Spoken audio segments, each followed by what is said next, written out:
नमस्कार, जय हिंद विद्यार्थी मित्रांनो। सीपी मुंबई पोलीस भरती 2024 तर आज 26 ऑगस्टला सीपी मुंबईचं ग्राउंड झालं। तर आज भरती कशा प्रकारे झाली सीपी मुंबईची, तर एका या ठिकाणी डिटेलमध्ये मुलांना किती मार्क्स पडत आहे 50 पैकी आणि किती मुलं या ठिकाणी रनिंगमध्ये कटत आहे, त्याचबरोबर किती मुलांना 40च्या वरती या ठिकाणी मार्क्स पडत आहे, तर संपूर्ण माहिती तुम्हाला सांगणार आहे। आणि ग्राउंडच्या अंदर किती वेळपर्यंत मुलांना बसून ठेवलं, त्याचबरोबर तुम्ही या ठिकाणी किती वाजता तुमची या ठिकाणी बॅच असेल तर किती वाजेपर्यंत तुम्हाला रांगेमध्ये लागणार आहे, याबद्दल सुद्धा आपण आजच्या व्हिडिओच्या माध्यमातून बोलणार आहे। आणि तुम्ही या ठिकाणी किती वाजता रांगेमध्ये लागले तर किती वाजेपर्यंत तुमचं या ठिकाणी ग्राउंड होणार आहे, याबद्दल सुद्धा तुम्हाला माहिती सांगणार आहे। आणि ग्राउंडच्या अंदर तुम्हाला कोणकोणत्या गोष्टीचं लक्ष ठेवायचं आणि कोणकोणत्या तुम्हाला चुका नाही करायची आहे, आणि ग्राउंडच्या अंदर कागदपत्र त्या ठिकाणी कोणकोणते लागते, तर संपूर्ण माहिती तुम्हाला सांगणार आहे की 26 ऑगस्टला सीपी मुंबईचं ग्राउंड कशा प्रकारे झालं याबद्दल। तर आजचा व्हिडिओ खूप महत्त्वाचा होणार आहे, व्हिडिओ शेवटपर्यंत बघा आणि व्हिडिओला आताच लाईक करा। नमस्कार विद्यार्थी मित्रांनो, माझी नोकरी कॉर्नर यूट्यूब चॅनलवर मी गोपाल अनखळे तुमचं सर्वांचं सहर्ष स्वागत करतो। तर मित्रांनो, व्हिडिओचा थंबनेल बघून तुमच्या लक्षात आलं असेल की आपला व्हिडिओ कोणत्या टॉपिकवर होणार आहे। व्हिडिओ सुरू करण्याच्या आधी आपल्या यूट्यूब चॅनलला सबस्क्राइब करा, जेणेकरून प्रत्येक भरतीची अपडेट तुमच्यापर्यंत सर्वात आधी पोहोचेल। आणि जास्त करून सीपी मुंबई पोलीस भरतीच्या रिलेटेड जास्त व्हिडिओ आपल्या चॅनलवर अपलोड करत असतो। सकाळी या ठिकाणी बॅचेस आहे, सकाळी 7 वाजताची बॅच आहे, सकाळी 5 वाजताची बॅच आहे, सकाळी 9 वाजताची बॅच आहे, त्यानंतर सकाळी 11ची बॅच आहे, त्यानंतर 2 वाजताची बॅच आहे। तर तुम्हाला या ठिकाणी आता किती वाजता रांगेमध्ये लागावं लागणार आहे, तर तुमची सकाळी 5 वाजताची बॅच असेल तर तुम्ही 4 किंवा 5 वाजता तुम्ही त्या ठिकाणी रांगेमध्ये लागा, तुमचं या ठिकाणी ग्राउंड लवकर होणार आहे।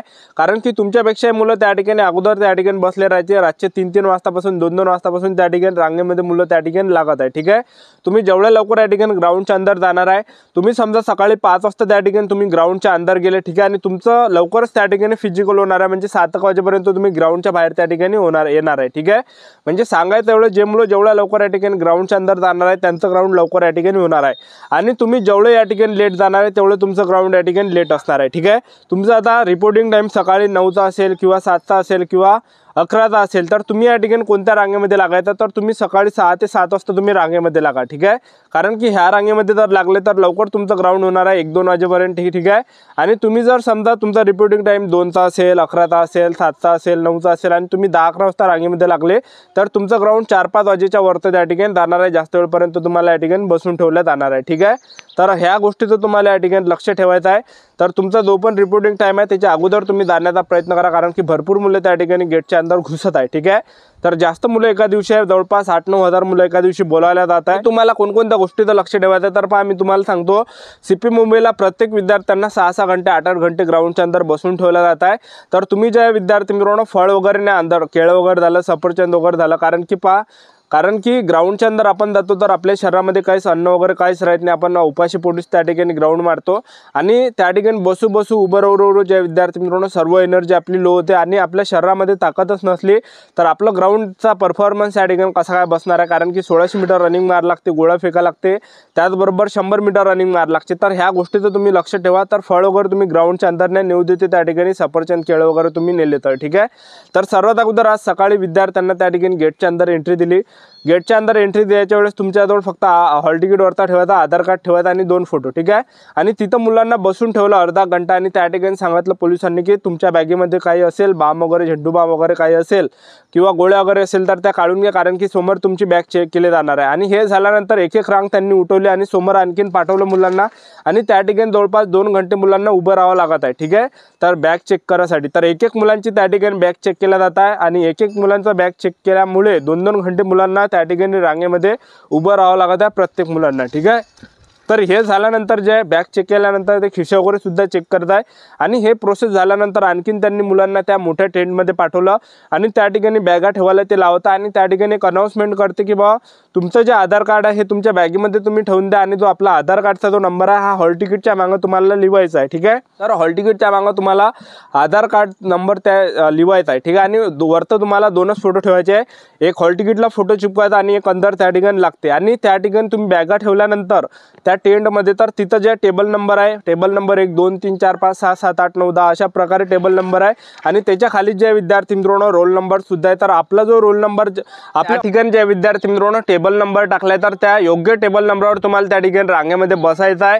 आणि तुम्हाला जर समजा टेबल नंबरवर आपला रोल नंबर तुम्हाला दिसत नसेल तर तिथल्या पोलिसांना किंवा पोलिसांना विचारा की मी या ठिकाणी कोणत्या टेबल नंबरपाशी या ठिकाणी रांगेमध्ये लागू, ठीक आहे। आणि बरोबर ज्या रोल नंबर तुमचा ज्या टेबल नंबर पाशी येते तर त्याच रांगेमध्ये तुम्ही लागा, कारण की त्या रांगेमध्येच तुमचं या ठिकाणी समोर ज्या विद्यार्थी मित्रांनो फाईल असते आणि त्या ठिकाणी आपल्या फाईलमध्ये आपला फोटो सुद्धा त्या ठिकाणी चिपकावा लागतो आणि आपल्या हॉल तिकीटला शिक्का वगैरे सुद्धा ते देते, ठीक आहे। तर ह्या गोष्टीचं तुम्ही लक्ष ठेवा। तर ज्यांना सुद्धा तुमचा रोल नंबर दिसला नसेल तर तिथल्या पोलिसांना विचारा की मी या ठिकाणी कोणत्या टेबल नंबर पाशी या ठिकाणी रांगेमध्ये लागू, ठीक आहे। तर हे झाल्यानंतर त्या ठिकाणी आपला नंबर आल्यानंतर त्या ठिकाणी हॉल तिकीटवर ते शिक्का वगैरे देत आहे। हॉल तिकीटवर शिक्का दिल्यानंतर त्या ठिकाणी आपला फोटो ते त्या ठिकाणी घेता, फोटो त्या ठिकाणी चिपकवता आणि त्या ठिकाणी आपले सिग्नेचर घेत आहे। आणि हे प्रोसेस झाल्यानंतर आणखीन दुसऱ्या रांगेमध्ये ते पाठवत आणि त्या ठिकाणी हाईट होत आहे।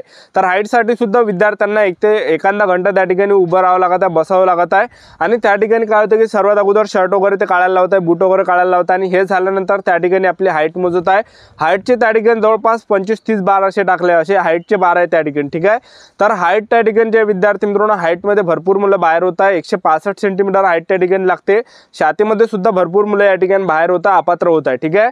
तर ते डिजिटल जे विद्यार्थी मित्रांनो ते मशीन आहे आणि छाती सुद्धा ते आपली टेपनं मोजते आणि पूर्ण त्या मशीनमध्ये आपलं दाखवते की आपलं वजन किती आहे, आपली छाती किती आहे, आपली उंची किती आहे, ठीक आहे। आणि हे झाल्यानंतर त्या ठिकाणी आपल्याला दुसऱ्या रांगेमध्ये पाठवते ज्या ठिकाणी आपलं जे चेस्ट नंबर भेटते त्या ठिकाणी। तर हे हाईट झाल्यानंतर त्या ठिकाणी फोटो वगैरे ते आपला घेत आहे त्या ठिकाणी कॅमेरामध्ये आणि आपले सिग्नेचर वगैरे घेता आणि त्यानंतर ज्या ठिकाणी चेस्ट नंबर भेटते तर त्या ठिकाणी मुलांना रांगेमध्ये ते पाठवतात आणि त्या ठिकाणी जवळपास 2 ते 3 घंटे मुलांना बसून ठेवलं जात आहे आणि त्या ठिकाणी चेस्ट नंबर देत आहे। तर चेस्ट नंबर दिल्यानंतर दोन्ही पायाचे ते चिपा देत आहे आणि हे झाल्यानंतर त्या ठिकाणी हॉल तिकीट व्हेरिफिकेशन आपली होत आहे।